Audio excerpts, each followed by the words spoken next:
கடைக்கு தேவையான bleaching powder ஒரு பாக்கெட் வாங்கியிருக்கு. ஒரு பாக்கெட் ப்ளீச்சிங் பவுடர் வந்து ரூ. 50. 10 பீஸ் இருக்கும். நம்ம 10 ரூபா வச்சு கொடுக்கும்போது நமக்கு ஒரு பாக்கெட்டில் ரூ. 50 லாபம் கிடைக்கும். அதுபோல் இது வந்து எறும்புக்கு போட சாக் பீஸ், எறும்பு கரப்பாம்பூச்சிக்கெலாம் போடுறது. இதில் ஒரு அட்டையில் வந்து 12 பீஸ் இருக்கும். நமக்கு ரூ. 80 தந்திருக்காங்க. அதில் ஒரு ரூ. 40 நமக்கு லாபம் கிடச்சிருக்கு. அதுபோல் இது ரூ. 2 ஐஸ் கட்டி, ரூ. 3 ஐஸ் கட்டி அதே இதில் வந்திருக்கு. பாலில் செஞ்சது. இதில் வந்து 20 பீஸ் இருக்கும். 20 பீஸ் வந்து ரூ. 45 தருவாங்க. அதில் நமக்கு ஒரு ரூ. 15 கிடைக்கும். நம்ம ஒரு கட்டி வந்து ரூ. 3 வச்சு விற்கணும். அதுபோல் இது வந்து தண்ணியில் செய்கிற ஐஸு. இது வந்து ஒரு பாக்கெட்டில் வந்து 30 ஜூஸ் இருக்கும். 30 ஜூஸ் வந்து ரூ. 60 ரூ. 45 நமக்கு கிடைக்கும். ஆனால் நம்ம இதை வந்து ரூ. 2 வச்சு கொடுக்கணும்.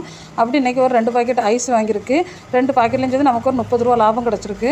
அதுக்கப்புறம் கடையிலேருந்து தேங்காய் எண்ணெய்லாம் தீர்ந்தனால 100 கிராம் பாக்கெட் தேங்காய் எண்ணெய் வந்து ஒரு 5 பீஸ் வாங்கியிருக்கு. தேங்காய் எண்ணெய் எல்லாமே இப்போ ரொம்ப ரேட்டு தான். நம்மளுடைய நெய்வே ஒரு 100 கிராம் பாக்கெட், ஒரு பாக்கெட் நமக்கே ரூ. 36 தந்திருக்காங்க. நம்ம ஒரு ரூ. 38 கொடுத்தோன்னா ஒரு 5 பீஸுக்கு ஒரு ரூ. 10 லாபம் கிடைக்கும்.